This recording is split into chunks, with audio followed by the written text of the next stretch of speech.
Join me as I dig deep into the darkest places to uncover true crime secrets that have been hidden for way too long.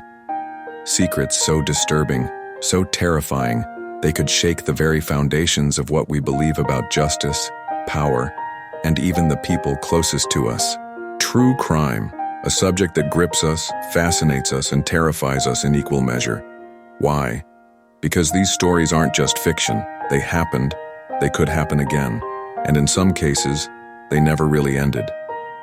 It was a warm summer night in June of 1912, in the quiet town of Villisca, Iowa.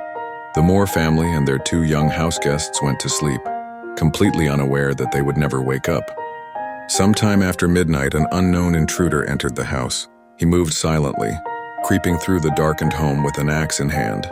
One by one, he bludgeoned every single person inside: Josiah and Sarah Moore, their 4 children, and 2 visiting friends.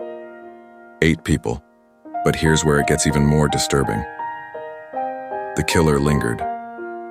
He covered the mirrors, possibly unable to face his own reflection.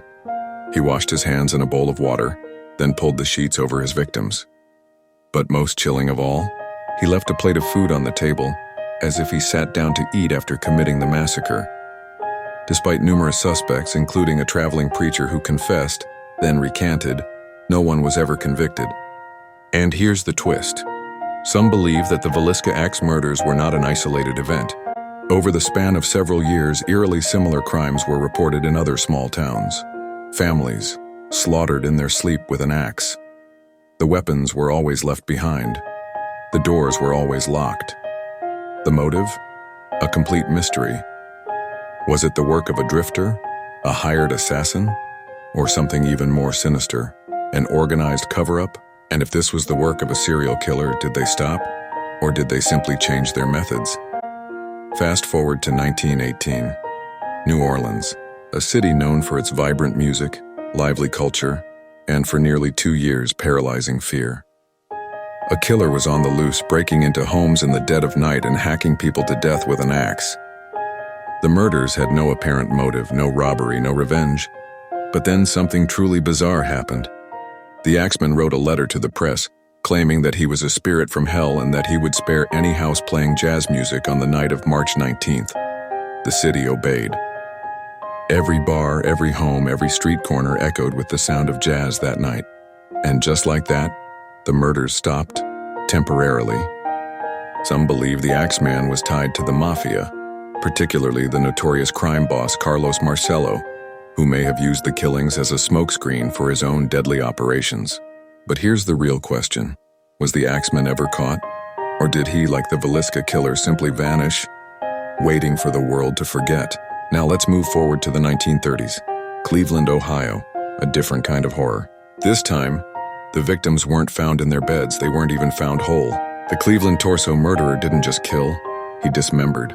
He left only parts of his victims scattered across the city.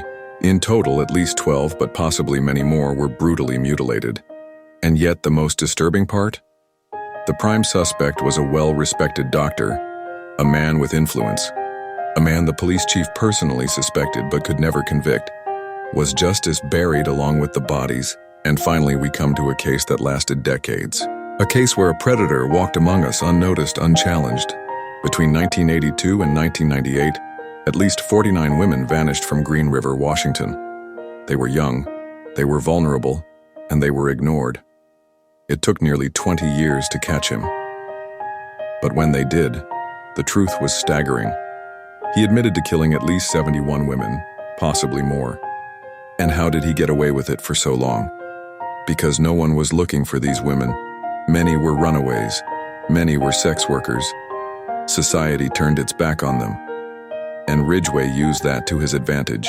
As we delve into these stories, one thing becomes painfully clear. Evil doesn't always lurk in the shadows. Sometimes it walks among us, hiding behind a mask of normalcy. It can be a respected doctor, a traveling preacher, a trusted worker, or even the person next door. But here's the question I leave you with tonight. How many more secrets are out there waiting to be uncovered? How many more crimes have been hidden in plain sight? If you have thoughts on the cases we discussed today, drop them in the comments below. And don't forget to subscribe because there are still many secrets left to uncover, and I intend to find them.